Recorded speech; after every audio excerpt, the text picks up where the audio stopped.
I got on this computer. ওকে, এইবার আমরা যেটা পড়তে যাচ্ছি, ধরো যে তোমার কাছে এবার একটা ভেক্টর দেওয়া আছে ভি আর একটা ভেক্টর দেওয়া আছে এন। ভি কে এন বরাবর অ্যালাইন করব, ঠিক আছে? মানে আর একটু জেনারেল, যে aligning a vector V with vector N, অথবা small V with small N, মানে যেটা স্মল ভিটা হচ্ছে ইউনিট ভেক্টর আর কি, ঠিক আছে? তাহলে এটাকে আমরা কিভাবে করব? ও এটা আসলে এ ভি এন হবে, ঠিক আছে? তাহলে এই কাজে করতে গেলে আমরা এই এই এবি ইনভার্স যে এবি ট্রান্সপোজের সমান এটাকে কাজে লাগাইতে পারি। কোনো আইডিয়া আছে যে এটাকে কিভাবে করা যেতে পারে?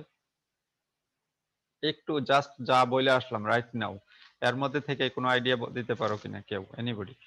আর ভি ভেক্টরকে হচ্ছে আগে জেড অক্ষ বরাবর অ্যালাইন করে তারপর হচ্ছে এন অক্ষ বরাবর আবার রিভার্স অ্যালাইন করলাম। রিভার্স অ্যালাইন করবো, ভেরি গুড, ভেরি নাইস। হ্যাঁ, একটু কি, তাহলে যেহেতু আমরা এবি জানি, ঠিক আছে, এবি কি করে ভি ভেক্টরকে নিশ্চয়ই কে বরাবর নিয়ে যাবে। আচ্ছা, আর তাহলে এ এন করলে কি হবে? তাহলে এন ভেক্টরকে নিশ্চয়ই তাহলে এটা কে বরাবর নিয়ে যাবে। তাহলে এন ইনভার্স তাহলে নিশ্চয়ই কি করবে? তাহলে যে কে বরাবর কোনো ভেক্টরকে এন বরাবর নিয়ে আসবে। তাহলে আসলে এই এরকম দুইটা বানাইলেই তো হইলো, দুইটাই অ্যালাইনমেন্ট ভেক্টর ম্যাট্রিক্স, কিন্তু একটা ভি আর সাফিক্স দিলাম, একটা সাফিক্স এন দিলাম, ঠিক আছে? কেন? কারণ যেটা যেহেতু দুইটা আলাদা আলাদা ভেক্টর, ভেক্টরের নাম থেকে তার সাফিক্সটা দিলাম কিন্তু। তাহলে আইডিয়াটা ভেরি সিম্পল, যেহেতু আমরা অ্যালাইনমেন্ট করতে একটা দিয়ে করছি, তাহলে দুইটারে একসাথে করে নিলেই আমাদের ফাইনাল রেজাল্টটা পেয়ে যাব, ঠিক আছে? তাহলে এটাই আইডিয়া, যে তাহলে আমাদের অ্যালাইনমেন্ট ম্যাট্রিক্স যেটা তো হবে সেটাকে ধরে নিলাম এবার এ ভি এন, যে ভি কে এন বরাবর অ্যালাইন করা। তাহলে কোনটা কাজটা আগে করব? ঠিক আছে, এখানে আমরা যে কোনোটাই সম্ভব, ঠিক আছে? তো আমরা আসলে আগে যেহেতু ভি কে এন বরাবর নিব, তাহলে এ ভি করছি প্রথমে, ঠিক আছে? প্রথমে ভি করলাম, এটা কে বরাবর গেল, এরপরে আমরা এন ইনভার্স করলাম, ঠিক আছে? তার মানে কে বরাবরের একটা ভেক্টর এবার এন বরাবর চলে আসবে, ভেরি সিম্পল। তাহলে দুইটা অ্যালাইনমেন্ট ম্যাট্রিক্স এর গুণফল আর কি, আর কিছুই না। তাহলে এই জন্যই কিন্তু আমরা প্রথমে একটা বেসিক ম্যাট্রিক্স, আগেও দেখছি যে বেসিক গুলো বানাচ্ছি, এরপরে কম্পোজিট যখন বা জেনারেল গুলো লাগে ওই বেসিক থেকেই আমরা কনভার্ট করে নিচ্ছি, ঠিক আছে? তাহলে এটা জেনারেল কেস হয়ে গেল, যে যে কোনো ভেক্টর ভি কে যে কোনো আদার ভেক্টর এন বরাবর নিয়ে যেতে গেলে আমরা এরকম দুইটা অ্যালাইনমেন্ট ম্যাট্রিক্স এর গুণফল লাগবে। আর এন ইনভার্স তো আসলে কি একটু আগে বলবো, যে তাহলে এন ইনভার্স মানে এন যদি বের করতে পারি তা ট্রান্সপোজের সমান, সেটা আর বলার অপেক্ষা রাখে না। আর আর এটা তো এভি আমরা জানি, এভি কে যদি তোমরা পরীক্ষার জন্য আর কি, তো যদি এরকম চলে আসে তাহলে এটাকে একটু মুখস্থর মতন রাখতে পারতে হবে, তাইলে পরীক্ষায় হয়তো তুমি দ্রুত করতে পারবা। যদি এখান থেকে ভুলে যাও তাহলে একটু পিছন থেকে আসতে হবে, সেটাও করতে পারো, নো প্রবলেম। সেটা আমি গতদিনও বলছি, ঠিক আছে? কারণ পরীক্ষায় হয়তো বেশিরভাগই থাকবে প্রবলেম রিলেটেড আর কি। তাহলে এইবার আসো আমরা জেনারেল থ্রিডি রোটেশন। আমরা তাহলে আগে কিন্তু রোটেশন করছিলাম তিনটা বেসিক এক্সিসের সাপেক্ষে, ঠিক আছে? তিনটা বেসিক অ্যাক্সিস কি, যে এক্স অ্যাক্সিস এর সাপেক্ষে রোটেশন, ওয়াই অ্যাক্সিস এর সাপেক্ষে রোটেশন, বা জেড অ্যাক্সিস এর সাপেক্ষে রোটেশন, এরকম করছিলাম। তো এখন যদি আমরা কোনো প্রিন্সিপাল এক্সিস না, যে কোনো আরবিট্রারি লাইন, ঠিক আছে, ধরো যে এবার এক্স ওয়াই জেড যে কোনো এক্সিস, আর তোমার একটা লাইন দেওয়া আছে, লাইনটাকে এক্সিস কল্পনা করে লাইনের সাপেক্ষে কোনো একটা অবজেক্টকে রোটেট করানো দরকার, ঠিক আছে? কারণ আগে যখন আমরা প্রিন্সিপাল এক্সিস গুলোর সাপেক্ষে রোটেট করছিলাম, তখন আমরা তো ওই এক্সিসটাকে কি বলে, ওই এক্সিস যেই কোঅর্ডিনেট ভ্যালু গুলো থাকে ওইটা কনস্ট্যান্ট থেকে যেত ওই এক্সিস এর ভ্যালু গুলো। কিন্তু এখন যেহেতু লাইনের সাপেক্ষে, লাইনটা তো যে কোনো ওরিয়েন্টেশনে থাকতে পারে, তাহলে আমরা এটাকে যে কোনো ওরিয়েন্টেশনে যদি থাকে তাহলে এর সাপেক্ষে ঘুরালে এক্স ওয়াই জেড তিনটাই চেঞ্জ হবে। এখন এটাকে কিভাবে বেসিক আমাদের নোটেশনস গুলো দিয়েই করতে পারি? এখন আসলে যে লাইন তো আমরা বিভিন্ন ভাবে রিপ্রেজেন্ট করতে পারি, ঠিক আছে? তাহলে এখানে আমরা ধরে নিলাম যে লাইনটা রিপ্রেজেন্টেড হচ্ছে given by a vector V and point P. আমরা জানি যে আমরা লাইনকে শুরুতেই আমরা কিন্তু লাইনের ইকুয়েশন পড়ে আসছি, বিভিন্ন ভাবে লাইনকে রিপ্রেজেন্ট করতে দুইটা পয়েন্ট দিয়ে করা যায়, লাইনকে রিপ্রেজেন্ট করতে একটা ভেক্টর এবং একটা পয়েন্ট দিয়ে করা যায়, ঠিক আছে? তাহলে আমাদের এই কাজের জন্য যদি দুইটা পয়েন্ট দেওয়াও থাকে, তাহলে দুইটা পয়েন্ট থেকে একটা ভেক্টর বানায় নেওয়া যায়, ঠিক আছে, কারণ আমরা এই কাজের গেলে এর জন্য আমাদের ভেক্টরটা ইম্পর্টেন্ট, ভেক্টর নোটেশনটা আর কি, বা প্যারামেট্রিক ফর্মে রিপ্রেজেন্ট করা যায়, প্যারামেট্রিক ফর্মের থেকেও কিন্তু ভেক্টর বের করে নিয়ে আসা যায়। ঠিক আছে, তো এই কাজে ভেক্টরটা ইম্পর্টেন্ট। তাহলে আমরা ধরলাম যে লাইনটা যেই বিন্দুগামী সেই বিন্দুটা হচ্ছে পি বিন্দু, এবং লাইনটা যেই ভেক্টর বরাবর লাইনটা প্যারালাল আর কি, সেই ভেক্টরটা হচ্ছে ভি। ঠিক আছে, এখন আমাদেরকে রোটেট করতে বলা হয়েছে কোন একটা বিন্দু কিউ কে থিটা ডিগ্রি রোটেট করতে বলা হয়েছে। তাহলে থিটাকে লাইনের সাপেক্ষে আমরা রোটেট করে কিউ প্রাইম ভ্যালুটা এখন জানতে চাই। তো এই ভ্যালুটা জানতে চাই আমরা কিভাবে করব? ট্রান্সফরমেশন ম্যাট্রিক্সটা আসলে কি হবে, যেটা আসলে যে কোনো তখন কিউর উপরে অ্যাপ্লাই করলেই যেন আমরা কিউ প্রাইমটা পেয়ে যাই। আমাদের তো দরকার ট্রান্সফরমেশন ম্যাট্রিক্সটা। ঠিক আছে, তাহলে ট্রান্সফরমেশন ম্যাট্রিক্সটা যদি পেতে চাই, তাহলে আমরা সিম্পল বেসিক যে এক্সিসের সাপেক্ষে করছিলাম তার মতনই করে করতে চাই। তাহলে আমাদের যেহেতু এটা লাইন, ঠিক আছে, এই লাইনটাকে যদি আমরা যে কোনো একটা এক্সিসের সাথে অ্যালাইন করে ফেলতে পারি, তাহলে কি তখন লাইনের সাপেক্ষে রোটেশন আর এক্সিসের সাপেক্ষে রোটেশন একই হবে। তাহলে এই লাইনটাকে এখন কোন এক্সিসের সাপেক্ষে অ্যালাইন করব? এখন you can do any axis, but আমরা তো একটা মাত্র অ্যালাইনমেন্ট ম্যাট্রিক্স বের করছি যেটা আসলে মূলত জেড এক্সিস এর সাথে অ্যালাইন করে দেয়। তাহলে আমরা আমরা যদি এই ভেক্টরটাকে অ্যালাইন করি কি বলে জেড এক্সিস এর বরাবর বা কে কে বরাবর আর কি, তাহলে লাইনটা তখন কি হবে? এনিবডি? কে সমান্তরাল হবে। কে এর সমান্তরাল হবে, কিন্তু লাইনটা কি জেড এক্সিস এ একদম সমাপতিত থাকবে? না স্যার। অবশ্যই না, কারণ লাইনটা তো মূল বিন্দু দিয়ে গেছে এরকম কোনো শর্ত আমরা দেই নাই, তাই না? লাইন ভেক্টরটাকে যদি সোজা করি তাহলে লাইনটা হয়তো এই বরাবর সোজা হবে। ঠিক আছে, যে ভেক্টরটাকে এরকম যদি বানাই তাহলে লাইনটা এরকম এই বরাবর হবে। তাহলে লাইনটাকে আমাদের মূল বিন্দু গামী আগে বানাই নিতে হবে। তাহলে লাইনটার যেই বিন্দুটা এখানে বলছে যেই বিন্দু দিয়ে যায়, এটা তো একটা পয়েন্ট বলে দিছে নিশ্চিত ভাবে যে পি বিন্দু দিয়ে যায়। তাহলে পি বিন্দুটাকে যদি আমরা ট্রান্সলেট করে অরিজিনে নিয়ে আসি, তাহলে ভেক্টরটা অ্যাকচুয়ালি যেই ডিরেকশনে আছে, আমরা যখন ট্রান্সলেট করি ভেক্টরের তো ডিরেকশন চেঞ্জ হবে না, তাহলে ভেক্টর ওইটাই থেকে যায়। কিন্তু লাইনটা ট্রান্সলেট হয়ে অ্যাকচুয়ালি মূল বিন্দুগামী হলো, এটা নিশ্চিত করা গেল। তাহলে সেটা সেই স্টেপটা যদি আমরা প্রথমে করে নেই, তারপরে ভেক্টরটাকে আমরা অ্যালাইন করি, তাহলে তখন কিন্তু লাইনটাও আসলে জেড এক্সিস এর সাথে এক্স্যাক্টলি অ্যালাইন হয়ে যাবে। তাহলে এখানে সেই কাজগুলো করব আর কি। এগুলো আমি একটু রিমুভ করি, শো হাইড লাইন মার্কার। ঠিক আছে, তাহলে প্রথম স্টেপ কি করছি দেখো। তাহলে প্রথম স্টেপ হচ্ছে যে ট্রান্সলেট পি টু অরিজিন, অর্থাৎ পি বিন্দুকে অরিজিনে আমরা ট্রান্সলেট করব। তাহলে অরিজিনে ট্রান্সলেট যেহেতু করছি, তাহলে আসলে এটা একটা নেগেটিভ ট্রান্সলেশন। তাহলে আমরা লিখছি ট্রান্সলেশন ম্যাট্রিক্স। আর ইয়া গেল কোথায়? এটা আবার চলে আসলো যে আমি কি দিলাম তখন, ও সরি ইরেজ দিতে হবে। তাহলে এটা হচ্ছে যে আমরা পি বিন্দুকে ট্রান্সলেট করছি, তাহলে টি অফ মাইনাস পি, যে এই পরিমাণ আমাকে ট্রান্সলেট করতে হবে। তাহলে এটা ট্রান্সলেট করলে অ্যাকচুয়ালি আমাদের এখন বলা যায় যে লাইনটা মূল বিন্দু গামী একটা লাইন হয়ে গেছে। এরপরে আমরা এবার ভেক্টর ভি কে অ্যালাইন করব ভেক্টর কে সেকেন্ড স্টেজে। এইবার তাহলে এই স্টেজ যদি শেষ হয়, তাহলে আমাদের দ্যাট ইজ এ ভি। তাহলে এই দুইটা ম্যাট্রিক্স দিয়ে যদি আমরা এই লাইনটাকে এবার গুণ করি, তার মানে এই লাইনটা এক্স্যাক্টলি এখন কি জেড এক্সিস বরাবর আছে। তাহলে লাইনটা এখন জেড এক্সিস বরাবর আছে, তোমাকে তো রোটেট করতে বলা হয়েছে theta degree about the line. তাহলে লাইনের সাপেক্ষে থিটা ডিগ্রি রোটেট করা এখন যেই কথা, জেড এক্সিস এর সাপেক্ষে রোটেট করা একই কথা। এবং সেটা আমরা এবার জানি জেড এক্সিস এর সাপেক্ষে রোটেশনটা ম্যাট্রিক্সটা কি সেটা আমরা জানি। তাহলে থার্ড স্টেজে আমরা সেটা করব, যে রোটেট করব theta degree about K Z axis বা ভেক্টর কে আর কি, দ্যাট ইজ আর থিটা কে। তাহলে আমাদের রোটেশন হয়ে গেল লাইনটার সাপেক্ষে, আলটিমেটলি জেড এক্স এর সাপেক্ষে আর কি। তো রোটেশনটা আমরা কি বলে করে ফেলতে পারলাম, কিন্তু আমাদের তো কিছু কাজ অতিরিক্ত করলাম। আমাদেরকে রোটেট করতে চাইছিল যে অরিজিনাল লাইনটাকে এখানে রেখে তার সাপেক্ষে রোটেশন, কিন্তু আমরা লাইনটার ওই জায়গায় নিয়ে গিয়ে হয়তো রোটেশন করছি। ঠিক আছে, হয়তো লাইন যখন এই জায়গায় নিয়ে গেছিলাম কিউ এখানে চলে আসছিল, তো রোটেশন হয়েছে এখানে। তাহলে এখন কি করা লাগবে, যে আমরা যেই পরিমাণ আগে অ্যাক্টিভিটি করছিলাম সেই কাজগুলো আমাদেরকে ফেরত দিতে হবে। এবং আমরা আগেও এরকম দেখছিলাম যে ফেরত দেওয়ার অর্ডারটা কি হবে, ফেরত দেওয়ার অর্ডারটা হবে অ্যাকচুয়ালি তার রিভার্স। রিভার্সটা সহজেই বলা যায় যে, কারণ এই দুইটাকে যদি একসাথে একটা ম্যাট্রিক্স কল্পনা করো তাহলে তোমার এটার ইনভার্স দরকার। আর ইনভার্স যদি করি তাহলে এই দুইটা তখন ইন্ডিভিজুয়ালি যদি আমরা ভেঙে দেই তাহলে এই দুইটার অর্ডার চেঞ্জ হয়ে যায়। সো ওই জন্যই আমাদেরকে সহজে যে এটাকে আসলে রিভার্স লাগবে।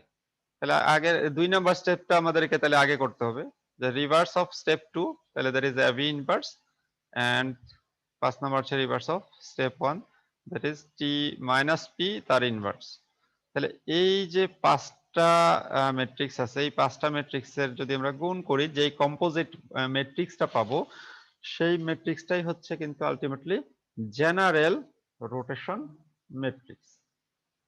অর্থাৎ তোমাকে যে কোনো লাইনের সাপেক্ষে এখন সে রোটেট করে দিতে পারবে, প্রোভাইডেড দ্যাট লাইনটা আমাদেরকে ডিফাইন্ড থাকতে হবে with vector V and point P.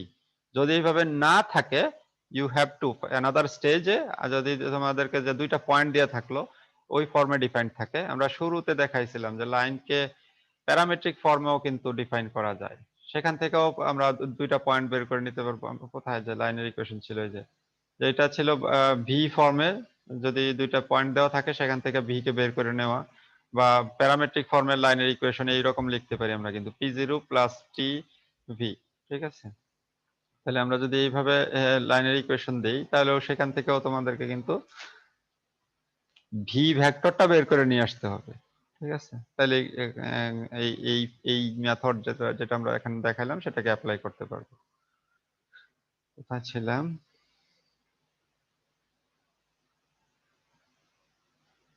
ওকে, তাহলে এটা হচ্ছে আমাদের সেই রোটেশন ম্যাট্রিক্স। হ্যাঁ, এখন যদি এটারে আরো ভাঙি আসলে কি এবি তো আসলে কি আরো দুইটা ইন্ডিভিজুয়াল রোটেশনের গুণফল।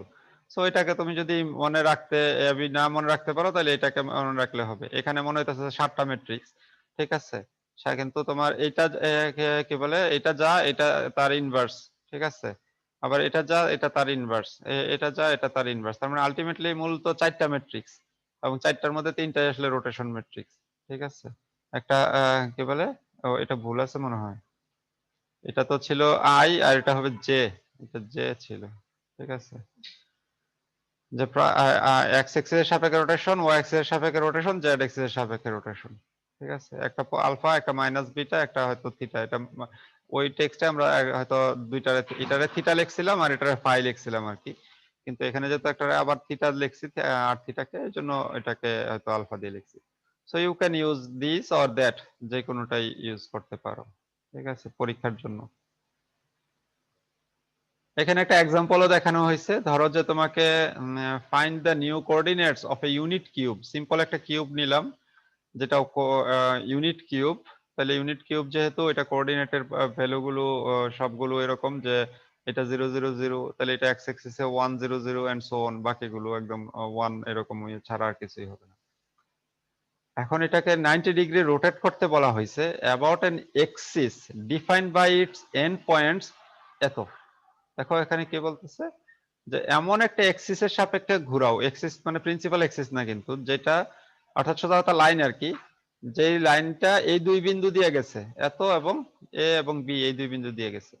তাহলে একটু আগে যেটা বলতেছিলাম, তাহলে সেটাকে যদি আমরা করতে চাই তাহলে প্রথম কথা হচ্ছে কি যে আমাদেরকে একটা ট্রান্সলেট করাইতে হবে।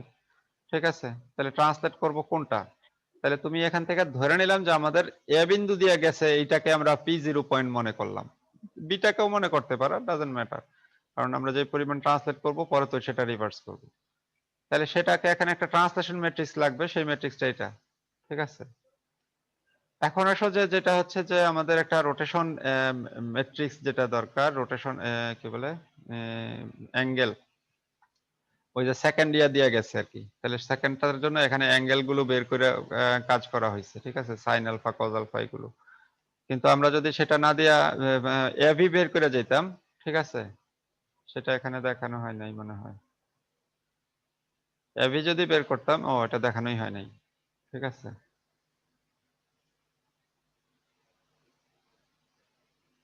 এখানে যেটা করছি আর কি স্টেপ 3 তে যে এটাকে ট্রান্সলেট করলাম তো, সরি, এটাকে ট্রান্সলেট করলাম তো, এরপরে যে কি পরিমাণ আমাদের ওই যে আর এক্স আলফা কি পরিমাণ রোটেট করতে হবে, এটা তো আমরা দেখছিলাম যে সাইন আলফা সমান কি হয় যেন, আমি মনে নাই, এ বাই ল্যামডা স্কয়ার আর একটা মনে হয় এ বাই ল্যামডা না বি বাই ল্যামডা আর বাই কি ল্যামডা।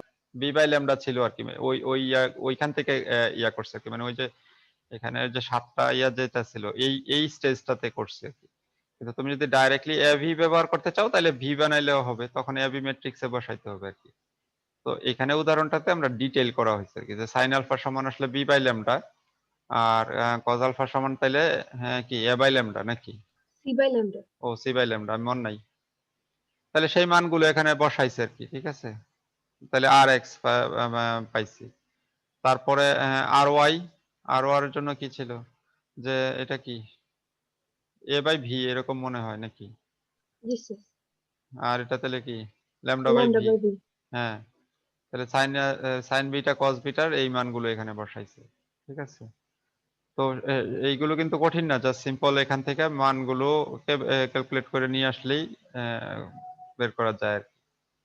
আর এরপরে 90 ডিগ্রি রোটেট করতে বলা হয়েছে আর জেড, এই যে এটা বলতেছি কিন্তু বারে বারে, এই যে লাস্ট ইয়াটা বড়টা 7টা ইয়াটা দিয়ে এটা সলভ করা হয়েছে আর কি। তাহলে আর জেড 90 ডিগ্রি, জেড এক্স এর সাপেক্ষে 90 ডিগ্রি, তাহলে কজ 90 ডিগ্রির মান তো কত, 0 নাকি, আর সাইন 90 ডিগ্রির মান 1 হয়, তাহলে যেখানে লাগে -1 1 এরকম হয়েছে আর কি। তাহলে ম্যাট্রিক্সটা এরকম। তাহলে এই আমরা একটু আগে দেখালাম যে এটা হচ্ছে আর এক্স, ঠিক আছে, এটা হচ্ছে আর ওয়াই, আর এটা হচ্ছে আর জেড, আর তাদের ইনভার্স গুলো তো সিম্পল। তাহলে এই 7টা, এই যে এই যে 1টা 2টা 3টা 4টা 5টা 6টা 7টা, ঠিক আছে, এই 7টাকে গুণ করলে এটা হচ্ছে আর কি। তো ম্যাট্রিক্সের গুণগুলো ওইটা একটু ক্লু দিয়ে রাখি তোমাদের পরীক্ষার জন্য। পরীক্ষার জন্য এই 7টা ম্যাট্রিক্সকে গুণ করা আসলে ম্যানুয়ালি অনেক কাম্বারসাম, ঠিক আছে। গুণটা যদি তুমি নাও করো, 7টা ম্যাট্রিক্স তুমি যদি খালি পাশাপাশি লিখো যে এরপর এটারে গুণ করতে হবে, ঠিক আছে, তাহলেও আমি ধরে নিব যে তুমি বোঝো বা বুঝছো। 7টা ম্যাট্রিক্স এর মধ্যেও দেখো যে এখানে তো 4টা আসলে ম্যাট্রিক্স, ইউনিক ম্যাট্রিক্স 4টা, বাকি 3টা আসলে একটার ইয়া ভার্সন, ভেরিয়েন্ট ভার্সন। কিন্তু সেটাকে লেখা মানে হচ্ছে যে তুমি যেটাকে ট্রান্সপোজ করতে হবে বা কি করতে হবে সেটা তুমি জানো, যেখানে যেটা লাগে আর কি, সেজন্য এটা লিখলে হবে।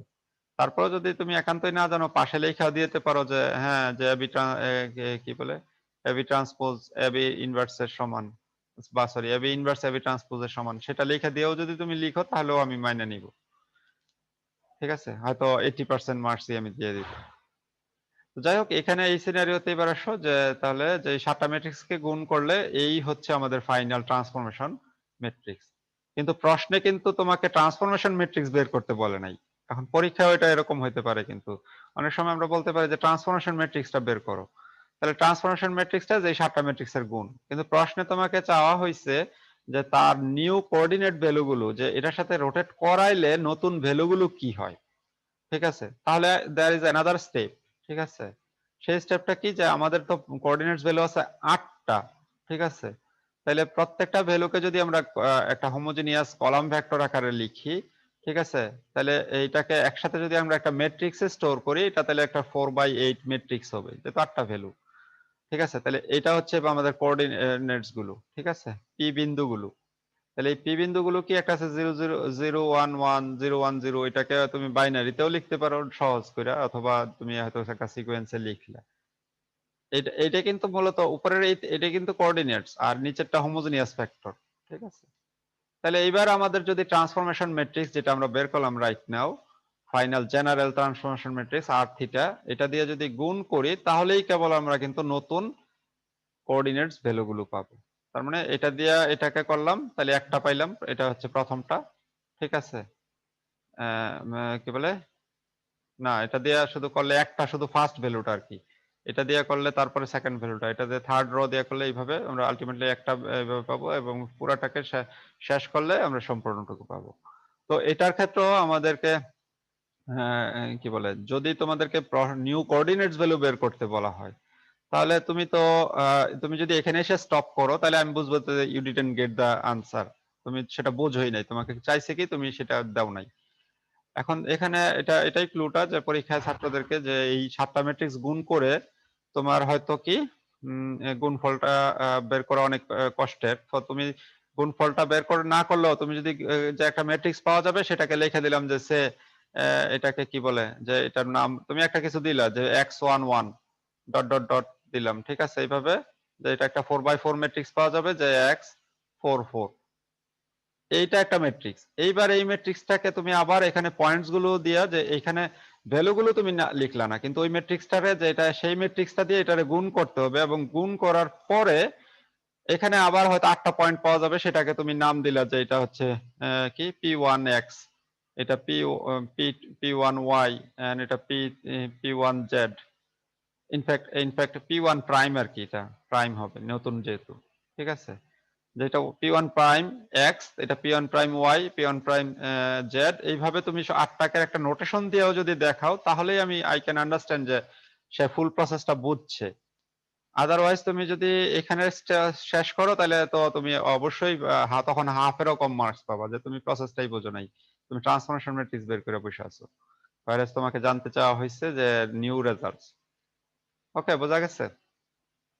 কারণ অবশ্যই এটা আমরা চাই না, আমরা প্রসেসটা দেখতে চাই যে তুমি বোঝো কিনা, কিন্তু তার মানে ইচ্ছা করে ভুল করলেও না, কারণ কেউ কেউ আছে কি ওই পরীক্ষায় পাওয়া যায় যে কিছু ছাত্র পরীক্ষায় পারে না, তো একটা প্রশ্ন নিয়ে এসে ইচ্ছা মতন মনের মাধুরী মিশে সম্পূর্ণ আনসার করে, তখন এজ এ টিচার আমার তারে তখন কিন্তু 10 দিতেই হয়, সে 10 মার্ক যদি থাকে। তাহলে তুমি যদি এটা না দাও তাহলে তোমাকে তো আমি প্রসেসের জন্য 10 দিয়ে দিতে পারি না। হ্যাঁ, আই ক্যান প্রবাবলি যে তুমি ফুল প্রসেসটা ঠিক আছে কিন্তু কিছু কিছু জায়গায় এরর আছে, তাহলে নিশ্চয়ই আমাকে কিছু কাটতে হবে। সো এটা হচ্ছে আমাদের জেনারেল রোটেশন ম্যাট্রিক্স। এবার আসো আমাদের আরেকটা টপিক, সেটা হচ্ছে কি যে মিরর রিফ্লেকশন। তাহলে মিরর আমরা 2D তেও করছিলাম, মিরর আমরা 3D তেও করব, ঠিক আছে। তাহলে যদি লাগে বেসিক আমরা এবার 2D তে মিরর করছিলাম এক্সিস এর সাপেক্ষে, ঠিক আছে। আমার পার্টিসিপেন্টসরা কই, আসলে আদৌ আছে নাকি, শুনতেছো তোমরা? Yes, জি sir. স্যার। ধরো আমার পার্টিসিপেন্টস লিস্টটারে পাশে রাখি, নাহলে আমি মনে হয় যে অন্ধকারে কথা বলছি। এটা চলে যায় নাকি, না এবার আছে। তাহলে এবার আমরা 3D তে যদি মিরর করি, 3D তে মিরর হয় কোন একটা প্রিন্সিপাল প্লেনের সাপেক্ষে। তাহলে এক্স ওয়াই সাপেক্ষে যদি মিরর করি, ঠিক আছে, ধরো এক্স ওয়াই প্লেনটা আমার একটা মিরর, ঠিক আছে। তাহলে কোন একটা বিন্দু যদি থাকে পি এক্স ওয়াই জেড, ঠিক আছে, যে কোনো একটা বিন্দু এক্স ওয়াই জেড, তাহলে তার মিরর পয়েন্টটা কত হবে কেউ বলো তো? না, আমি লেখা যাচ্ছে এনিওয়ান, এক্স ওয়াই জেড যদি কোনো একটা বিন্দু হয় আর এক্স ওয়াই প্লেনটা যদি তার মিরর হয়, তাহলে তার মিরর পয়েন্টটা আসলে কত? X Y X minus Y minus Z. X Y minus Z, very good. কারণ কি মিররে আমরা কি মিররের সামনে দাঁড়াইলে আমি যতদূর সামনে থাকি ততদূর পিছনে দেখা যায়, তাহলে এক্স ওয়াই প্লেনের যেহেতু এটা, তাহলে জেড বিন্দুটা শুধু পিছনে চলে যাবে, তাহলে বাকি এক্স ওয়াই তো সোজা সোজাই থাকবে। তাহলে এটাই সিম্পল আইডিয়া। তাহলে মিররে এটুকুই, তাহলে বাকি যে কোনো প্লেনের সাপেক্ষে করলে কি হবে? তাহলে এখানে যদি আমরা জাস্ট এক্স জেড প্লেনের সাপেক্ষে করি তাহলে ওয়াই বিন্দুটা নেগেটিভ হবে, ঠিক আছে। যদি এক্স ওয়াই সাপেক্ষে করছি আমরা তখন জেডটা নেগেটিভ হইছে, ঠিক আছে। যদি আমরা ওয়াই জেড এর সাপেক্ষে করি তখন এক্সটা নেগেটিভ হবে। তাইলে মিরর ম্যাট্রিক্সটা কেমন হবে এবার বলতে পারো কেউ, যে আমরা যদি মিরর ট্রান্সফর্ম করতে চাই, ঠিক আছে। যাক আমি বেশি না নেই, আমরা মিরর ম্যাট্রিক্সটা যদি দেখি যে এক্স ওয়াই সাপেক্ষে মিরর করি, তাহলে মিরর ম্যাট্রিক্সটা হবে এরকম। এরকম কেন? কারণ এক্স এর সাথে ভ্যালুগুলো এক্স এর সমানই থাকবে, ওয়াই ওয়াই এর সমানই থাকবে, শুধু জেডটা নেগেটিভ হবে, ফলে এখানে আমাদের -1। আর এটা তো হোমোজেনিয়াস, ফ্যাক্টরটাকে 1 আনার জন্য। তাহলে এম ওয়াই জেড এইটাও মিরর করলে এটা যেহেতু এক্সটা নেগেটিভ হবে, ফলে এটাকে এখানে -1 হবে। আর এম জেড এক্স এটা হচ্ছে ওয়াইটা নেগেটিভ হবে, ফলে তাহলে মিররেও আমরা দেখলাম কি যে 3টা প্রিন্সিপাল এক্সিস এর সাপেক্ষে মিরর করা যায় এবং তার ম্যাট্রিক্স গুলো এরকম। ওকে, তাহলে এটা তো সিম্পল কেস। এখন এটাকে একটু জেনারেল করতে চাই। এখন আমরা জেনারেল করতে চাই mirror reflection about a plane, যে কোনো প্লেন, যেহেতু মিরর রিফ্লেকশন করতে গেলে আমাদের প্লেন লাগে, প্রিন্সিপাল প্লেন হতে হবে এমন কোনো কথা নাই, যে কোনো প্লেন আমরা বলে দিলাম তার সাপেক্ষে যদি মিরর করা লাগে, ঠিক আছে। তাহলে এখন আসলে যে প্লেনকে আমরা কিভাবে ডিফাইন করব, আমরা এটারও 3D তে শুরুতে আমরা পড়া আছে, প্লেনকে সেভারাল ওয়েতে ডিফাইন করা যায়। তার মধ্যে তিনটা পয়েন্ট দিয়ে করা যায়, একটা পয়েন্ট একটা ভেক্টর দিয়ে করা যায়, ঠিক আছে, বা একটা পয়েন্ট আরেকটা কি যেন লম্ব ভেক্টর, ঠিক আছে, সেটা দিয়ে করা যায়। একটা পয়েন্ট আর একটা হচ্ছে একটু আগে যেটা বললাম, একটা পয়েন্ট আর একটা ভেক্টর হচ্ছে লাইং অন দা প্লেন, আর একটা হচ্ছে একটা point another vector perpendicular to the plane. তো আমরা সেকেন্ড এই লাস্ট যেটা বললাম সেই আইডিয়াটাতে যাব, কারণ সেকেন্ড পারপেন্ডিকুলার প্লেনকে ভেক্টরকে বলা হয় প্লেন নরমাল, ঠিক আছে, এই রিপ্রেজেন্টেশনটা আমাদের জন্য ইজি হবে আর কি। তো এইভাবে যদি নাও থাকে তাহলে ইউ হ্যাভ টু কনভার্ট ইট।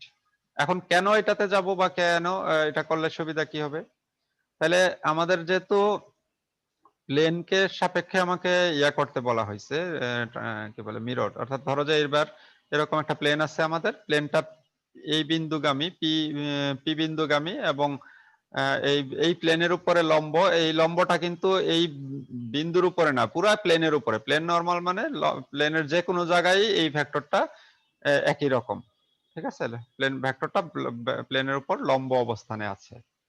তাহলে মানে আপাতত ধরে নিলাম যে প্লেন নরমাল এন এবং একটা পয়েন্ট গিভেন।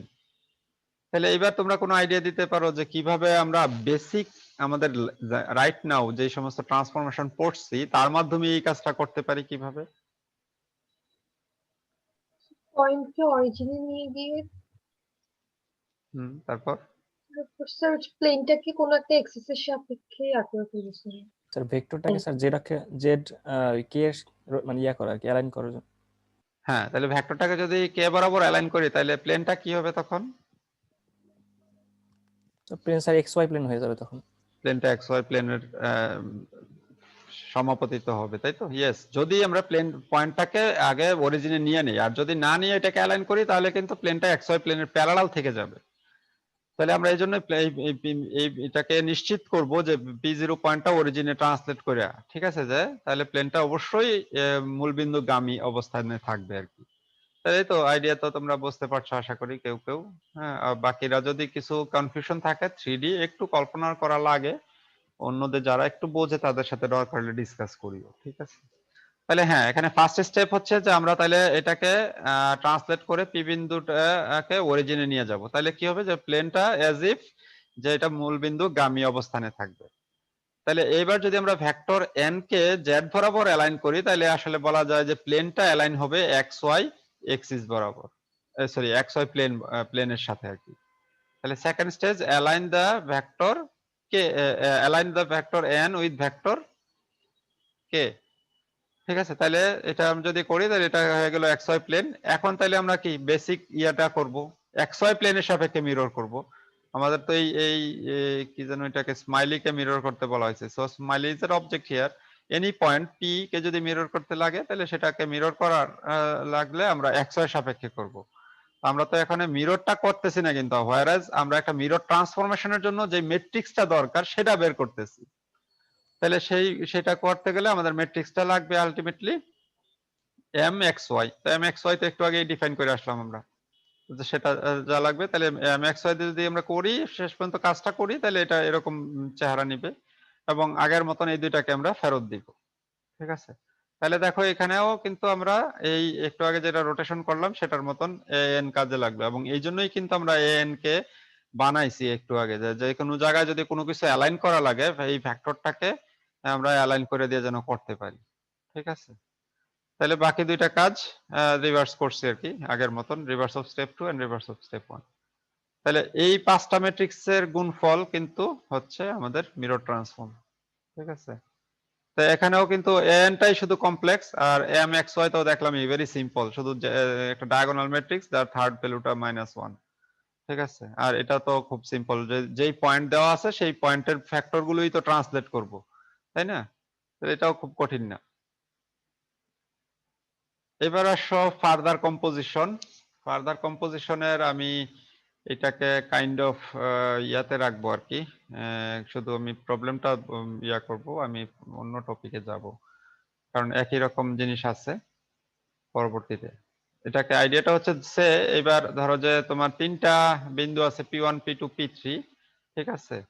এখানে প্রশ্নটা হচ্ছে যে P1 কে অরিজিনে যেন যায়, ঠিক আছে, এমন ভাবে একটা ট্রান্সলেশন ম্যাট্রিক্স বের করো আর কি যেন P1 অরিজিনে থাকে, P1 P2 জেড এক্সিস বরাবর থাকে, আর P1 P3 ওয়াই জেড প্লেনে থাকে।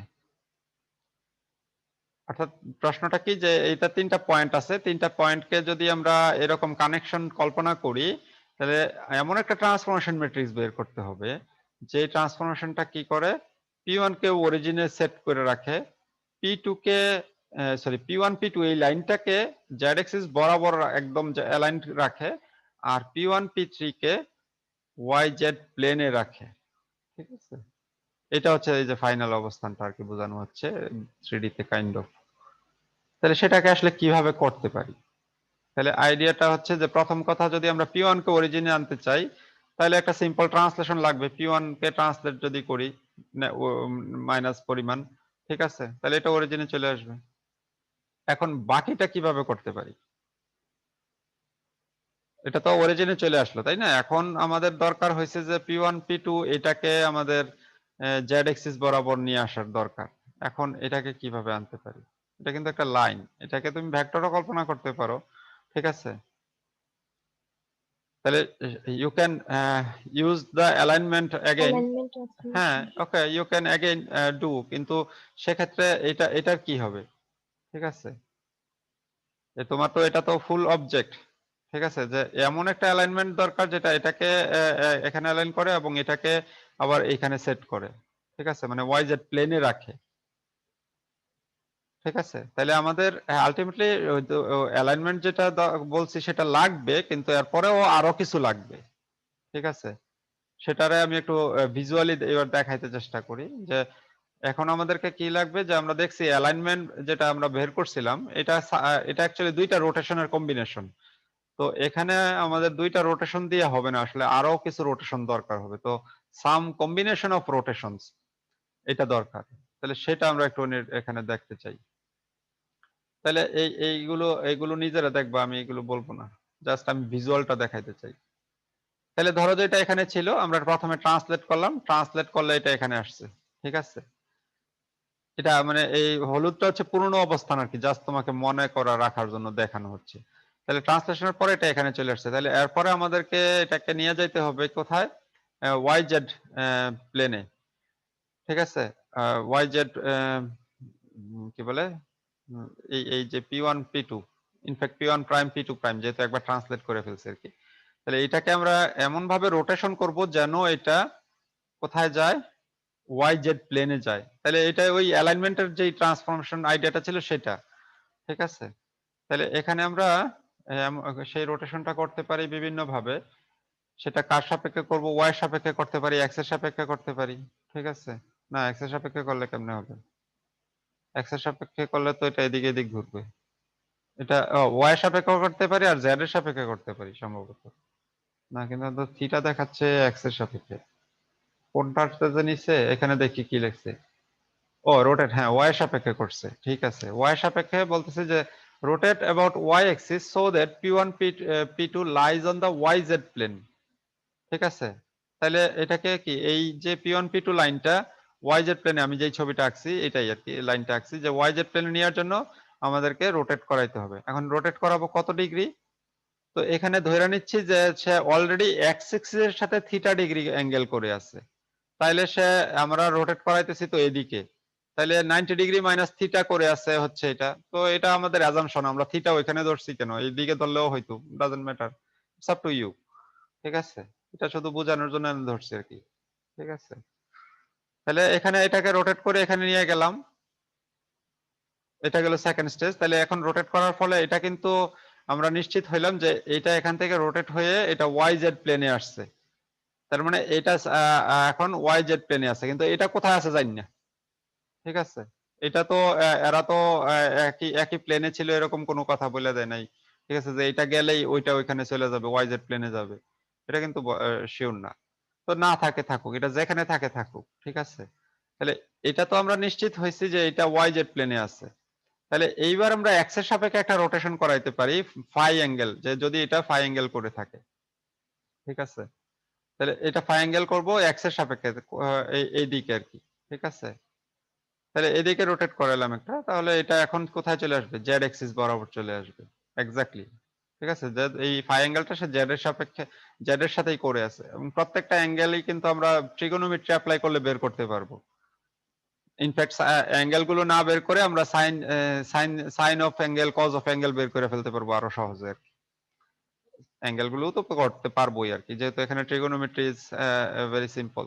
ঠিক আছে, কারণ এটা অরিজিনালি যা যা দেওয়া ছিল সেখান থেকে আমরা একটার পর একটা স্টেপ করে যাচ্ছি। যাই হোক, এখানে আমরা এটাকে কি বললাম, এক্স এর সাপেক্ষে রোটেট করলাম। তাহলে কথা হলো প্রথমে একটা ওয়াই এর সাপেক্ষে রোটেট করছি, পরে রোটেট করতেছি এক্স এর সাপেক্ষে।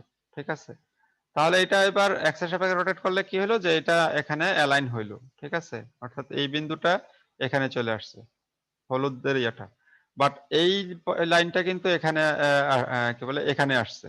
ঠিক আছে, এইটা যেটা এখানে ছিল, এবং এটা এখন যেটাকে যদি আমরা বলি যে এইটা কাইন্ড অফ, এটা কিন্তু প্লেনে নাই, এই ওয়াই জেড প্লেনে নাই, এইটা প্লেনে আছে এবং এক্স্যাক্টলি মানে এটা একটু বাঁকা হয়ে আছে আর কি, এই লাইনটা।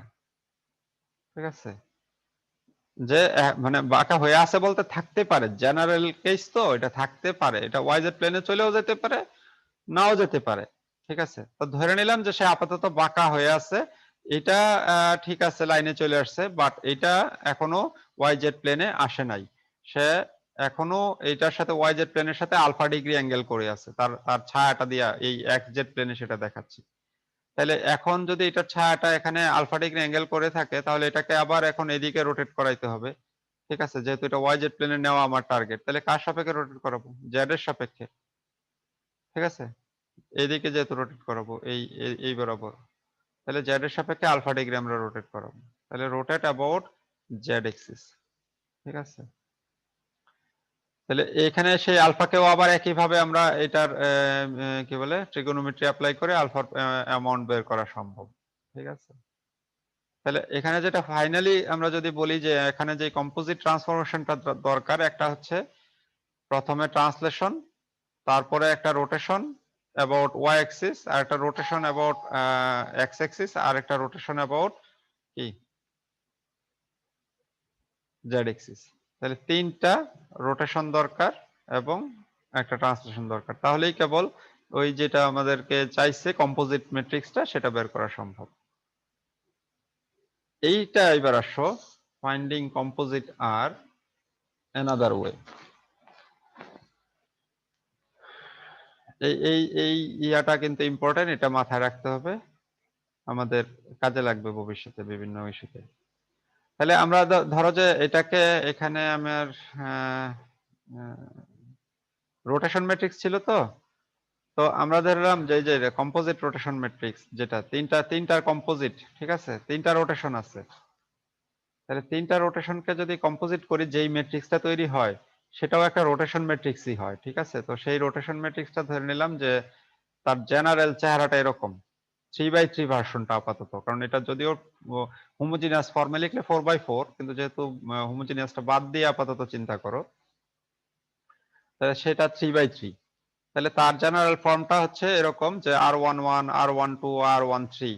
ঠিক আছে, অর্থাৎ এটা একটা ভেক্টর, 3D ভেক্টর, এটা একটা 3D ভেক্টর, এটা একটা 3D ভেক্টর। এটা ম্যাট্রিক্স ফর্মে R11 দিয়ে লিখলাম, তাহলে ভেক্টর নোটেশনে সে এটাকে লিখলাম এরকম যে এটা হচ্ছে একটা ভেক্টর, সে এটাকে তুমি R1 ও ধরতে পারো, এটা R1, এটা R2, এটা R3, তিনটা ভেক্টর আর কি। ঠিক আছে, আর এটা ডট এক্স ডট ওয়াই লিখলাম কেন, যেহেতু ভেক্টর R1 তার তিনটা কম্পোনেন্ট আছে, তাহলে এটা ধরে নিতে পারি আমরা কি আপাতত এইভাবে ধরে নিলাম আর কি, যে এটা হচ্ছে তার এক্স কম্পোনেন্ট, এটা হচ্ছে তার ওয়াই কম্পোনেন্ট, এটা হচ্ছে জেড কম্পোনেন্ট R1 ভেক্টরের আর কি, প্রত্যেকটা এখানে 1, এটা 2, এটা 2, যদি এক্স এক্স গুলমাল লাগে এই জন্য তোমাকে ইয়াতে গেলাম। তাহলে যে কোনো অ্যাকচুয়ালি রোটেশন ম্যাট্রিক্স এর কম্পোজিট ম্যাট্রিক্স সেটা একটা রোটেশন ম্যাট্রিক্স, এবং এইটাতে এই যে এরা যেহেতু রোটেশন ম্যাট্রিক্স, তাহলে এটা অবশ্যই এটা কি একটা ইউনিট ভেক্টর হবে।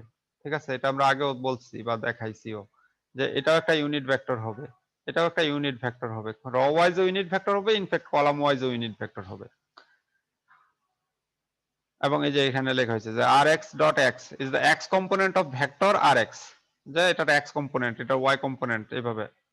এখন যেটা ইম্পর্টেন্ট ধরো যে আমাদের আফটার ট্রান্সলেশন এটা তো অরিজিনে চলে আসছিল, যেহেতু অরিজিনে চলে আসছে তাহলে আমরা যদি P1 প্রাইম এবং P2 প্রাইম এই বরাবর একটা ভেক্টর কল্পনা করি, সেই ভেক্টরটাকে ধরে নিলাম আর জেড, ঠিক আছে, আর জেড।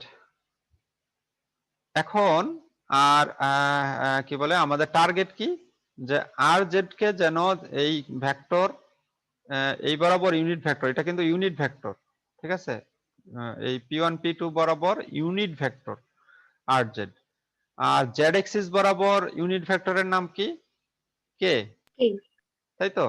তাহলে আমরা এমন একটা রোটেশন ম্যাট্রিক্স চাইতেছি যে সেটা হচ্ছে আর, সে কি করে যেন আর জেড কে কে বরাবর অ্যালাইন করে, তাই তো।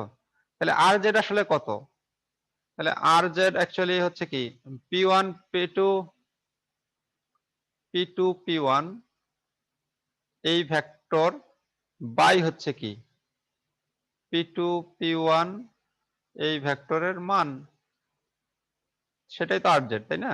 আর জেড তো আমাদেরকে ডাইরেক্টলি দেওয়া নাই, এই ইউনিট ভেক্টরটা আমাদের বের করা দরকার, আমাদের দেওয়া আছে পয়েন্ট দুইটা, ইনফ্যাক্ট পয়েন্ট দুইটা দেওয়া ছিল P1 আর P2, সেটাকে ট্রান্সলেট করে আমরা বানাই নিছি P1 প্রাইম আর P2 প্রাইম, সো এই জন্য এখানে প্রাইম লিখছি আর কি, এখানে প্রাইম হবে।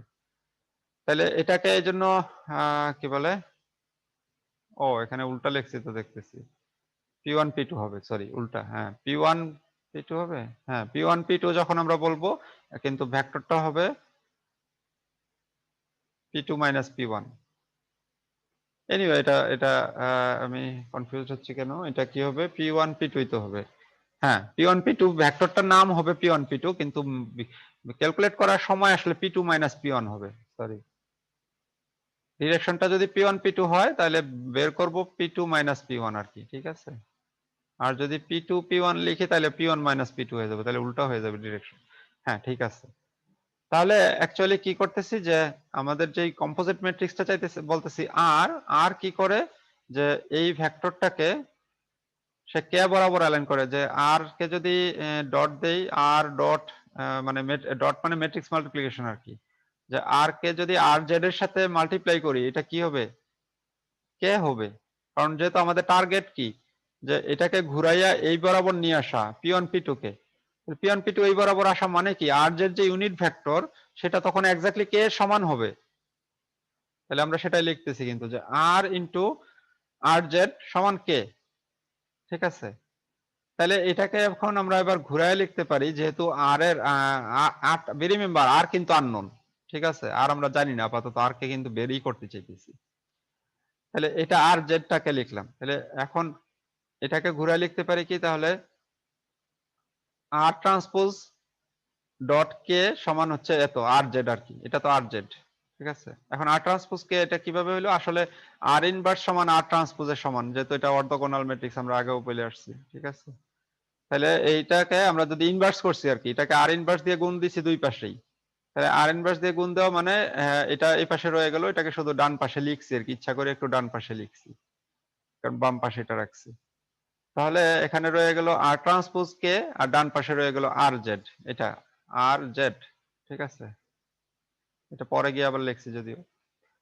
তাহলে এখন যদি এটাকে ভাঙা দেই, তাহলে আর ম্যাট্রিক্সটা তো আমরা ধরেই নিছিলাম যে এটা এরকম, যদিও আননোন কিন্তু আর ম্যাট্রিক্সটাকে এরকম ধরে নিছিলাম, ঠিক আছে। আর এটা হচ্ছে 0 0 1, কারণ এটা কি ভেক্টর কে, কে ভেক্টর মানে কি, এটাকে যদি ভেক্টর নোটেশনে লিখি, ঠিক আছে, এটা কি ভেক্টর, আমরা যে কোনো ভেক্টরকে কি লিখি যে এ আই প্লাস বি কে না B J plus C K, তার মানে কি এটা আই, আমার হাতের লেখা তো মুখে বলতেছি সেটা শুনিও, ঠিক আছে, যে কোনো ভেক্টরকে এইভাবে লিখি, ঠিক আছে।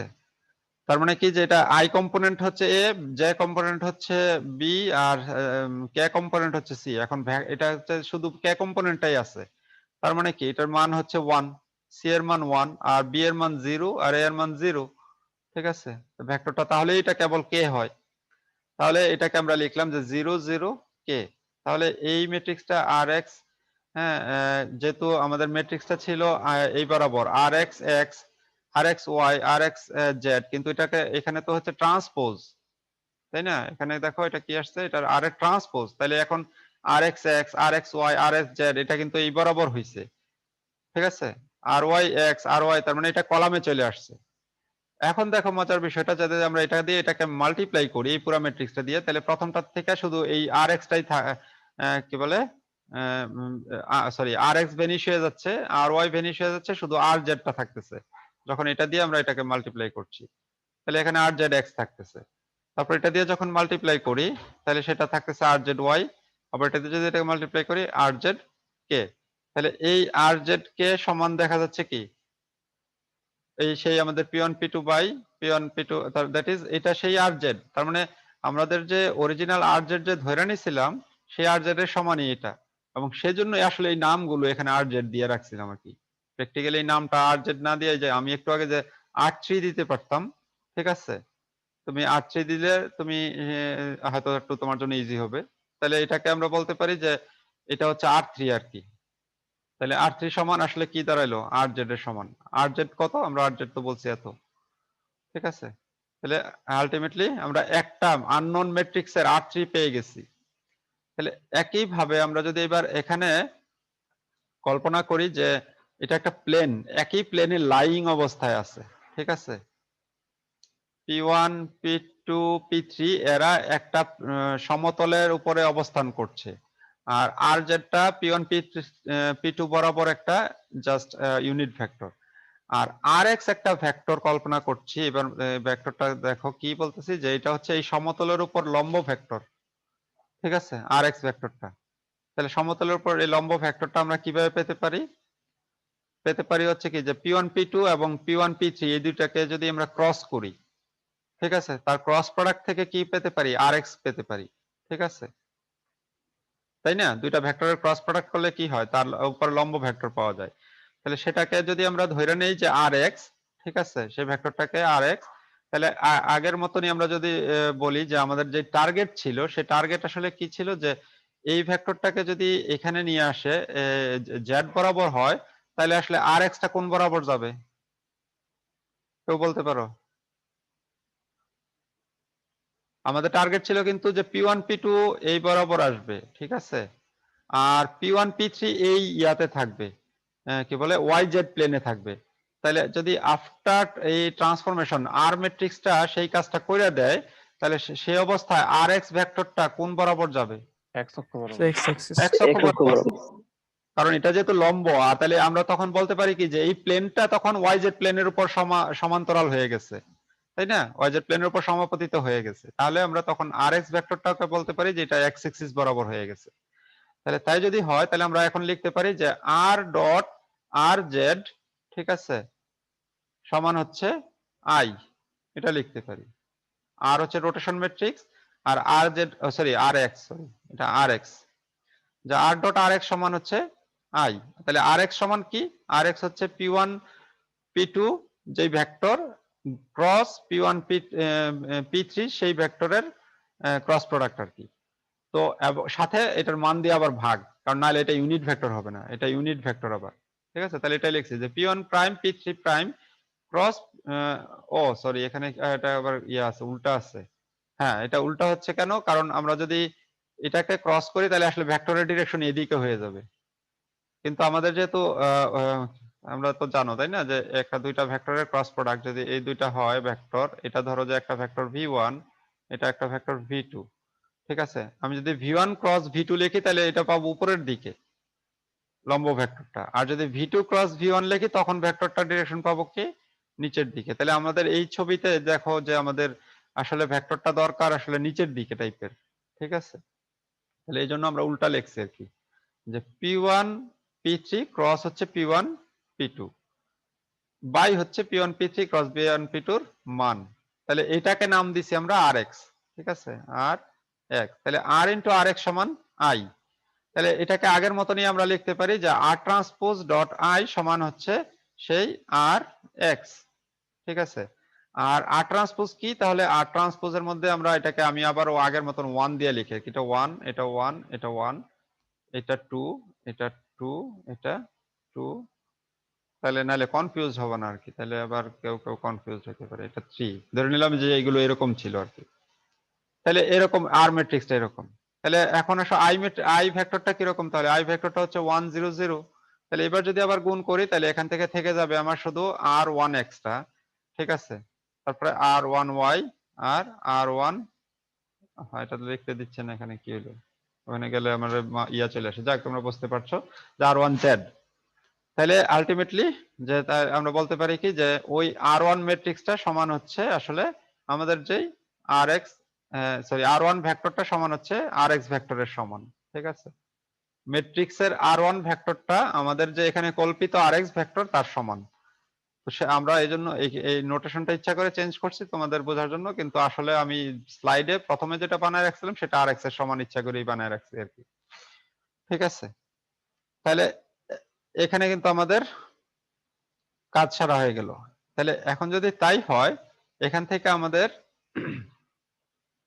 আর কি করছে যে এইটাকে এক্স বরাবর নিয়ে যাচ্ছে, ঠিক আছে, এটাকে জেড বরাবর নিয়ে গেছে। এখন যদি আমাদের বাকি আরেকটা কম্পোনেন্ট তো ম্যাট্রিক্সের দরকার, ম্যাট্রিক্সটা তো সম্পূর্ণ পাওয়া হয় নাই, তাহলে এবার সেটা আমরা কিভাবে পাবো, ম্যাট্রিক্সটা কম্পোজিট ম্যাট্রিক্সের ভ্যালুটা আমাদের কিন্তু আমরা ভিজুয়ালি দেখতেছি যে আমাদের কাজ সারা হয়ে গেছে, কিন্তু ম্যাট্রিক্সের মধ্যে তো আননোন রয়ে গেছে। তাহলে আমরা সেটাকে এখানে দেখো কি রকম করে ধরছি যে এখানে আর এক্স তো এটা এদিকে তো আর জেড, ঠিক আছে, এদিকে হচ্ছে কি আর এক্স, এখানে একটা ভেক্টর আছে কল্পিত ভেক্টর যেটা আসলে কি যে আর জেড এবং আর এক্স এই দুইটার উপরেই লম্ব, ঠিক আছে, দুইটার উপরেই লম্ব, সেটা হচ্ছে কি আর ওয়াই, ঠিক আছে। এটা এখানে 3D তে হয়তো আঁকা সুন্দর হয় নাই আর কি, ঠিক আছে। ধরো যে এখানে যে ভেক্টরটা ছিল আর জেড, আর যে আর এক্স যেটা ভেক্টর তার উপরে আবার লম্ব সেটা হচ্ছে কি আর ওয়াই, ঠিক আছে। তাহলে সেটা সেই লম্ব ভেক্টরটা তাহলে আমরা কিভাবে পেতে পারি, হ্যাঁ? তাহলে এটা একটা যেহেতু ভেক্টর, এটা একটা ইউনিট এটা একটু ভেক্টর, এটা একটা, তাহলে এই দুইটা ইউনিট ভেক্টরকে যদি ক্রস কষ্ট করলে আমরা হ্যাঁ আবার এই দুইটা ভেক্টরের উপরে লম্ব ভেক্টর পেতে পারি আর ওয়াই।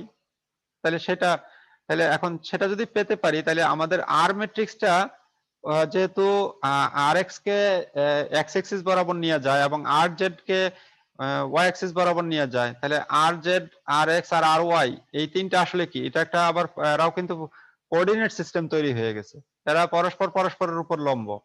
কারণ একটু আগে দেখছিলাম কি যে আর জেড ওই প্লেনের উপরে, তাই না, আমাদের আর জেড হচ্ছে এই প্লেনের উপরে লাইং, আর আর এক্স হচ্ছে প্লেনের উপরে লম্ব, তাহলে আর জেড এর উপরে আসলে আর এক্স লম্ব, আবার আর এক্স আর ওয়াই আর জেড দুইটার উপরে লম্ব আমরা বের করলাম আর ওয়াই, ঠিক আছে। তাহলে আসলে কি এরা তিনজনেই অ্যাকচুয়ালি একে অপরের উপর লম্ব এবং এরা অ্যাকচুয়ালি একটা কোঅর্ডিনেট সিস্টেম, ঠিক আছে।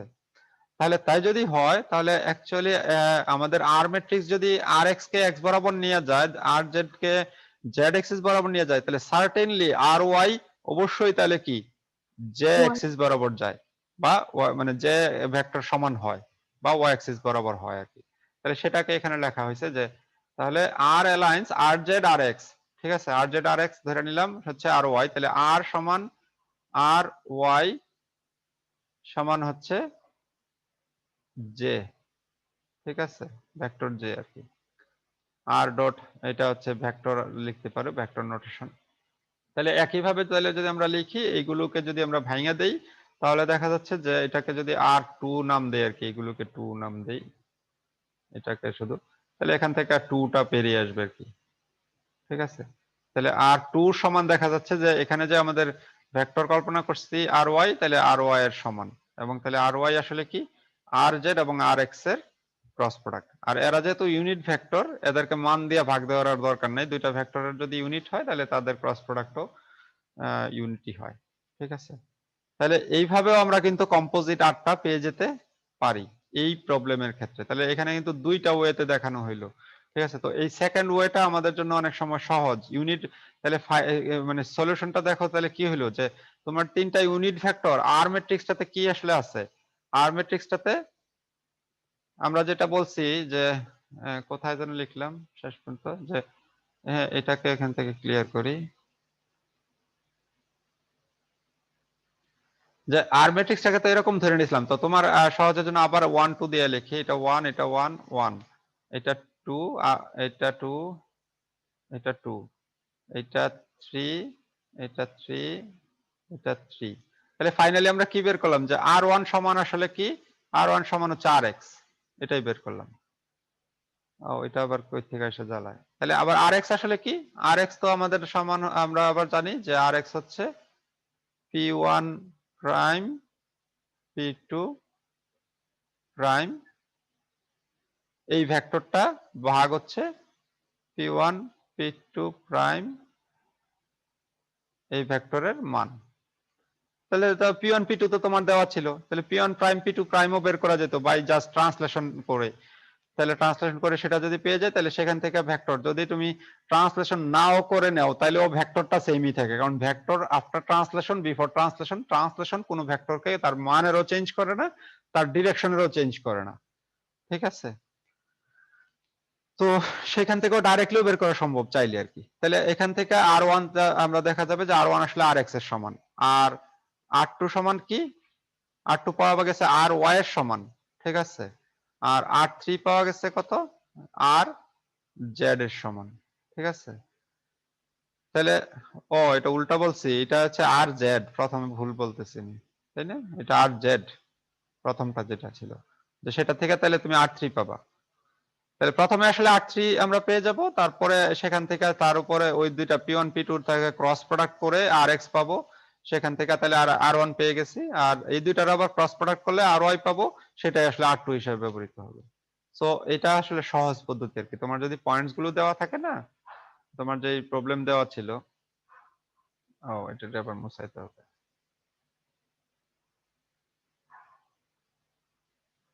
ওই এখান থেকে তাহলে সিম্পলি আমরা এই পয়েন্টস গুলো থেকে সিম্পলি আমাদের ভেক্টর নোটেশন দিয়ে ওই কম্পোজিট ম্যাট্রিক্সটা বানায় ফেলতে পারবো।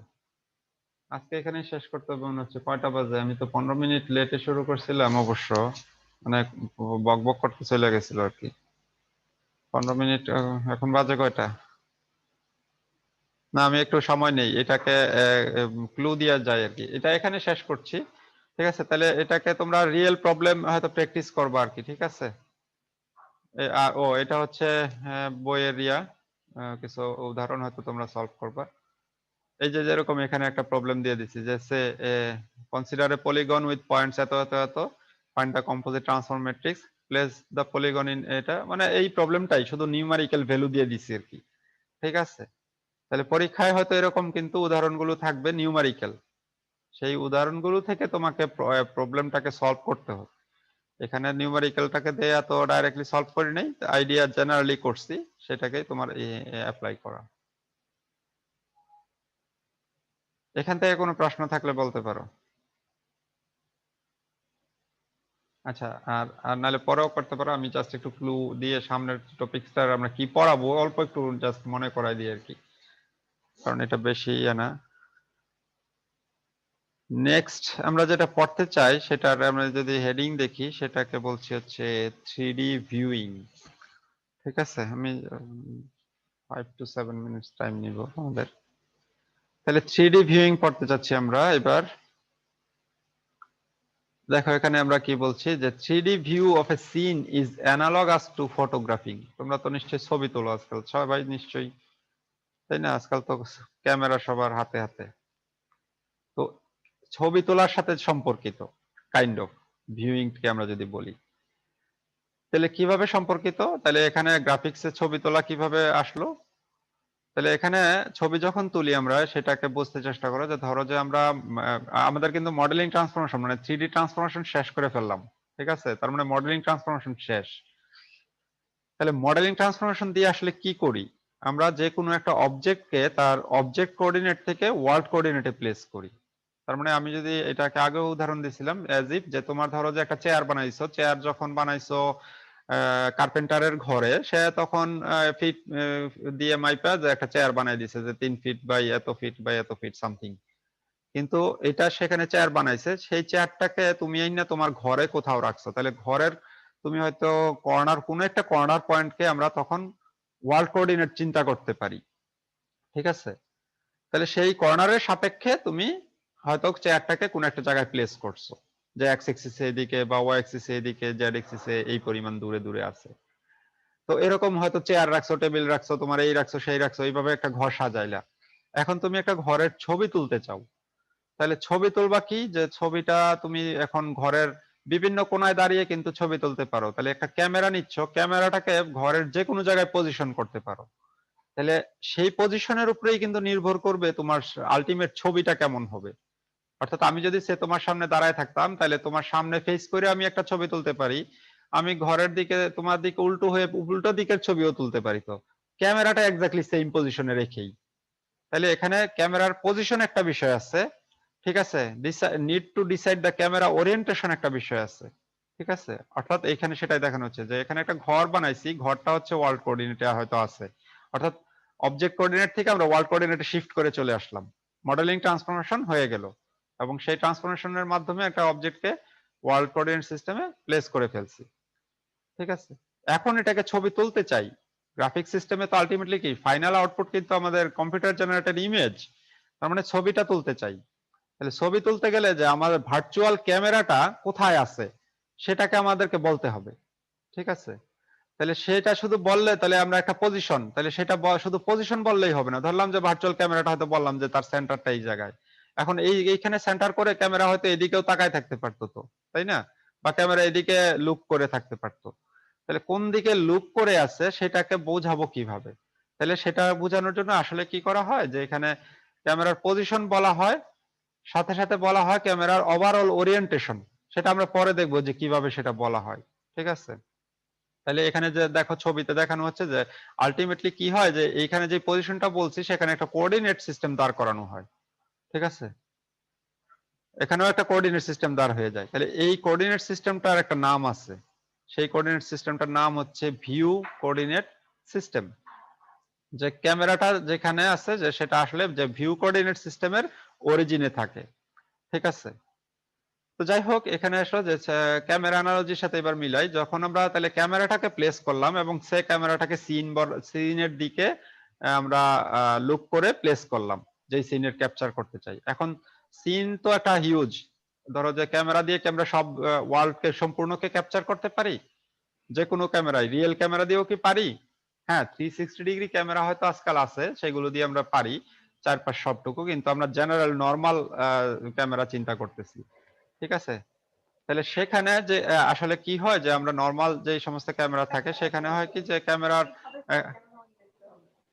সামবডিজ তার মাইক অন আছে, সেখানে কি থাকে যে ক্যামেরার একটা উইন্ডো থাকে, ঠিক আছে, যেখান দিয়ে লাইটটা ঢুকে এবং কি বলে বা অ্যাপারচার বলে আর কি ক্যামেরার, ঠিক আছে, যেটা দিয়ে লাইট ঢুকে এবং সেটা সেই অংশটাই অ্যাকচুয়ালি ফিল্মে গিয়ে পড়ে বা আজকালকার ডিজিটাল সেন্সরে গিয়ে পড়ে, ঠিক আছে।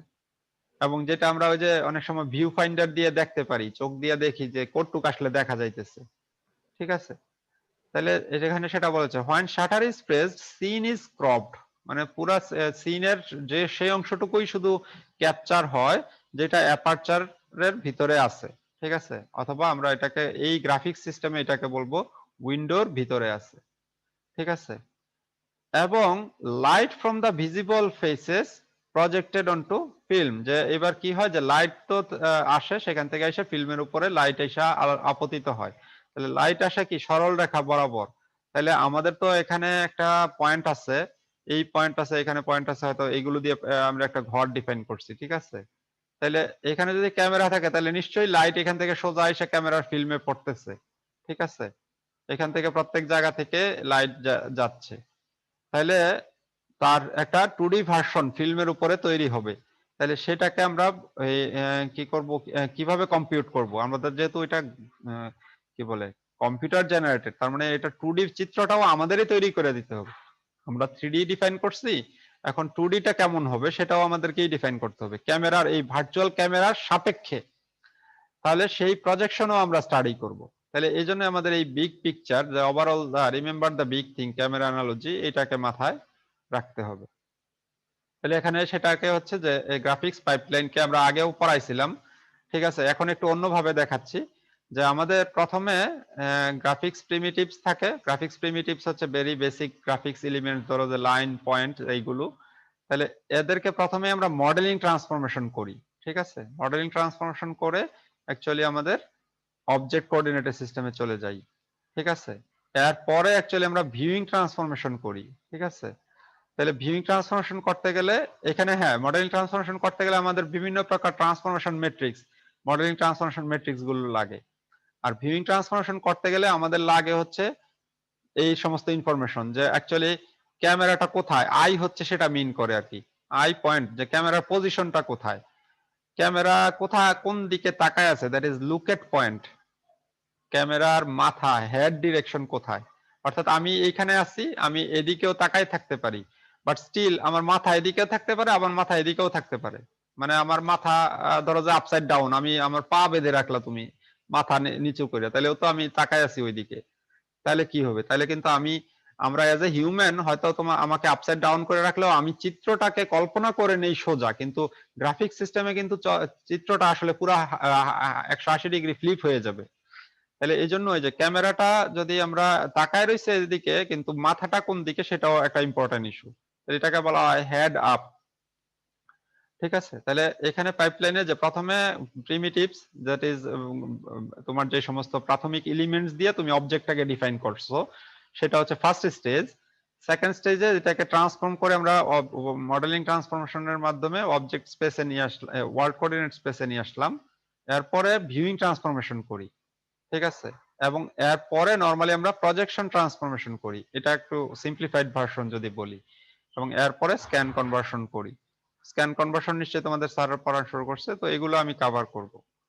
তাহলে এখানে সেটা বলা হচ্ছে once scene has been modelled world coordinates আর কনভার্টেড টু ভিউইং কোঅর্ডিনেটস, অর্থাৎ এই যে সিনটা বানাইলাম এবার একে এই যে এটারে না এখানে থাক, এগুলো একটু আগে যে এই যে দাগগুলো টানলাম, যে এই যে পয়েন্টস গুলো, এই পয়েন্টস গুলো তো ডিফাইন করা ছিল ওয়ার্ল্ড কোঅর্ডিনেটের সাপেক্ষে, এই যে এক্স অ্যাক্সিস ওয়াই অ্যাক্সিস আর জেড অ্যাক্সিস।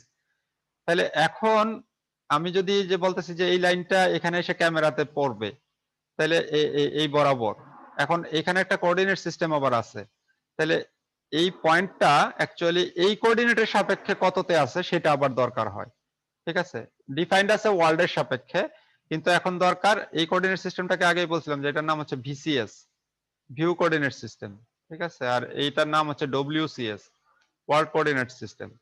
তাহলে একটা পয়েন্ট ওয়ার্ল্ড কোঅর্ডিনেট সিস্টেমে ডিফাইন্ড ছিল, এটাকে আমার অ্যানাদার কোঅর্ডিনেট সিস্টেমে এখন ডিফাইন করা দরকার হবে। অ্যানাদার কোঅর্ডিনেটটা কি, ক্যামেরা কোঅর্ডিনেট, এটাকে ক্যামেরা কোঅর্ডিনেটও বলা হয়, ক্যামেরা কোঅর্ডিনেট সিস্টেম, কিন্তু ভিসিএস বেশি ইউজ করা হয় আর কি, তো এমনিতে ক্যামেরা কোঅর্ডিনেট সিস্টেমও বলা হয়।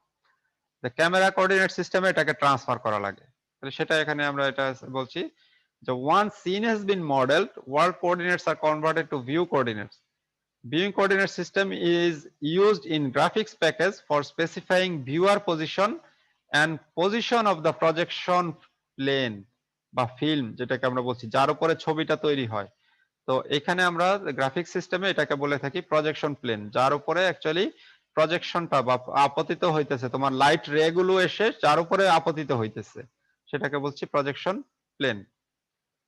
তো এর নেক্সট দিন আমরা এখান থেকে দেখবো view coordinate system, how can we define view coordinate system. শুধু এই দুইটা স্লাইডই আমরা দেখলাম মূলত, যেটা দিয়ে আমরা আইডিয়াটা নিয়ে রাখলাম।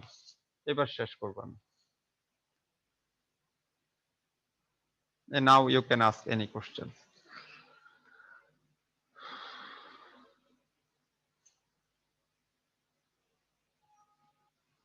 Do you have any questions? Oh, I'm recording.